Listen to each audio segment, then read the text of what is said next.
Welcome to a new Team CGC 9.8 video, and today I'm unboxing a Mega Key. And as the title says, now you guys may disagree with that because to me this is definitely a Mega Key, and I think it has potential to even go up further in price over time for a couple reasons. We'll kind of get into those details for sure. But I think definitely a lot of people out there probably don't think it's a Mega Key. So let me know what you think of it in the comments below. I've sort of pre-unboxed this one a bit, so it just kind of goes a little bit quicker. So let's grab it out here. Now, another thing about this issue too is I have this issue. And there's a slight difference in this one compared to the one I have, and I have my other one right off camera, so I'll definitely bring them out and kind of do some compares. Just really quickly before I open the package, I'd invite you to join the team and subscribe to Team CGC 9.8 here. When you hit subscribe, the bell will pop up. You hit the bell, you'll get all our latest notifications as well. That would be so appreciated. Add me on Instagram and Twitter too. All the links are in the description below for all that. But yes, this unbox, as the title says too, this was $540, this comic book. So to me, this is a Mega Key. I now have two of these books. So yeah, let me just show you and we'll kind of go from there, and I'll tell you the reasons why I think it's a Mega Key. And even though I do think it's kind of somewhat debated, maybe it's not a Mega Key yet, so. Alright, let's check it out. So the comic I purchased, my newest Mega Key to the collection, is an Amazing Spider-Man number 252 in the newsstand variant. So very important, getting the newsstand version. I have a direct version already. So grabbing a newsstand version of pretty much one of my favorite issues ever. And, this issue, kind of, let's call it like 5 years ago, was sort of, around that kind of $350 to $400 range of key issues, where a lot of key issues are. Anywhere from like $300 to $400, there's a lot of key issues in there that are really cool, lots of really cool first appearances. And I would say this issue was really sort of in there until Amazing Fantasy 15, first appearance of Spider-Man, really took off. And as you know, this cover here is an Amazing Fantasy 15 cover homage, and one of the sort of first kind of really popular cover homages ever as well. This is kind of an original cover homage. And I think that reason alone is really one of the main reasons why I think over the long term and moving forward here, this issue is going to be a really good investment grade book, especially in the CGC 9.8. But yeah, you get first appearance of the black costume, ties with Marvel Team Up 141, which is a really cool cover too, with Daredevil and black costume Spidey. But this being the Amazing Fantasy 15 cover homage, and Amazing Fantasy 15 has just, been on a tear as far as value. First Spider-Man ever. Just such a popular book. That's probably, if you bought a bunch of those 5-10 years ago, you're just laughing now. The prices have gone up so much. I've seen a picture of Amazing Fantasy's price chart compared to the 1990s tech bubble.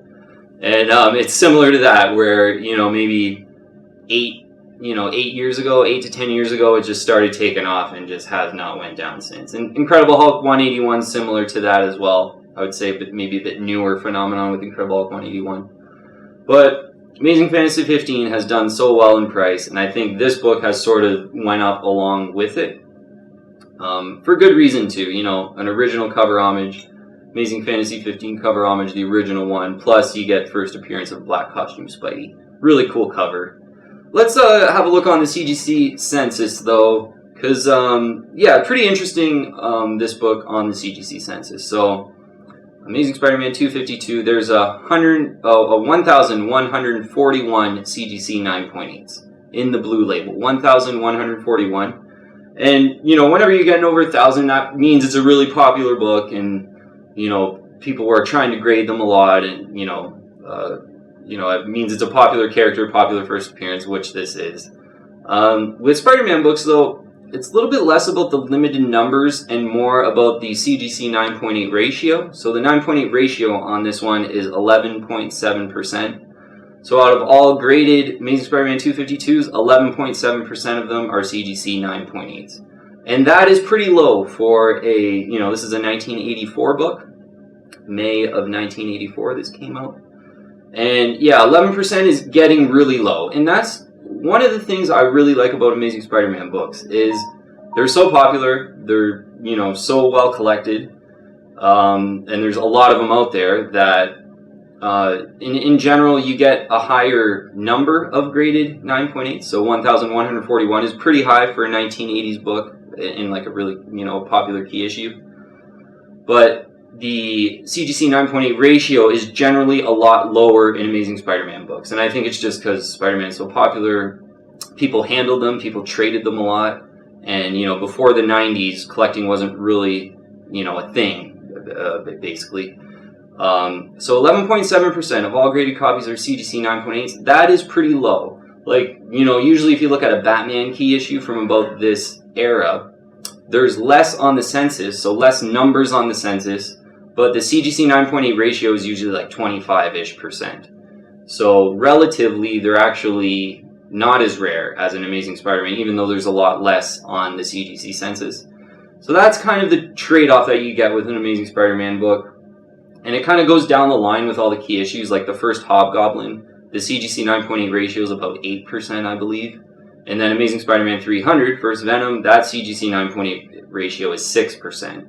And that's why that book is so expensive. For an 80s book, that's probably one of the most expensive books, because that CGC 9.8 ratio is like 6%, and that's one of the lowest ratios of the 80s out of any book ever. So that's kind of the trade-off with Amazing Spider-Man and, like, I would say equivalent like Batman books, because I've been on record as recommending Batman books over Amazing Spider-Man books because there's less of them on the census, but in a relative sense, because you have to have a numerator and a denominator. In a relative sense, the Batman books aren't as rare, even though there's less on the CGC census, because yeah, the CGC 9.8 ratios don't usually get any lower in any other title, except with Amazing Spider-Man, because again, they were very popular, well collected, traded a lot, so they're more likely to be in worse shape. So I'm so happy to have Amazing Spider-Man number 252 in the newsstand, and I'm going to bring out my direct version, because why not, eh? 252 in the direct, 252 in the newsstand. I would say I'm all set for 252s. And yeah, again, you know, I think this issue, it's sort of becoming a bit of a affordable way to play Amazing Fantasy 15, essentially. Or, you know, if, you know, maybe you're not into Silver Age books because you were born in the 80s or 90s, and you're really into 80s and 90s books, then this is kind of the go-to book to sort of kind of get your Spider-Man fix, I would say. Because, you know, there's Amazing Spider-Man 300, which is an amazing book. I have it in the CGC 9.8. It's a totally an investment grade book, but it's really expensive. So with this one, $540 is the price I paid. We did a pricing video like a couple weeks ago where one had went for $530 in the direct. So to get one for $540 in a more rare newsstand, I think is kind of a fair price. I wouldn't say it's like the best price ever. You know, I've seen these books go for like $450 in sort of a random auction by like a seller that's not very popular, with like maybe the pictures aren't looking as good. But yeah, this is about a fair price for this book. If you got really good pictures, you know what you're getting, and a lot of bidders are going to be attracted to the auction, then about, yeah, $540 is what I paid in an auction format, so it wasn't like a buy it now or a best offer or anything. I think is a decent fair price, but not like a really good price, but a decent fair price. So over time, Amazing Spider-Man 252, I think, being the Amazing Fantasy 15 first appearance of Spider-Man cover homage, I think is going to, you know, set it up really well for the long term. So I think it's a book I would recommend to grab.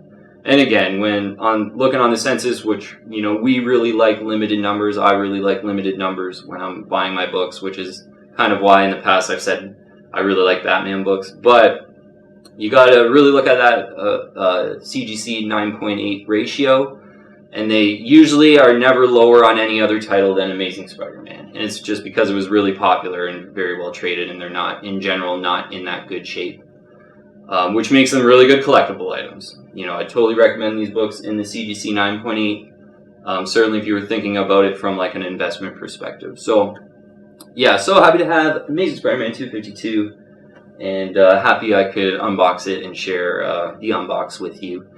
And yes, if you haven't already, I'd invite you real quickly to join the team and subscribe to Team CGC 9.8 and hit the bell for all our latest notifications. I'm doing about 4 or 5 videos a week, I would say, right now. But that's going to be all for this video. Quick unbox. And yeah, so happy to have two. They look great together. And yeah, I would say I'm pretty much all set for Amazing Spider-Man 252s now with a newsstand and a direct version. But thank you very much for watching, and I'll see you on the next video.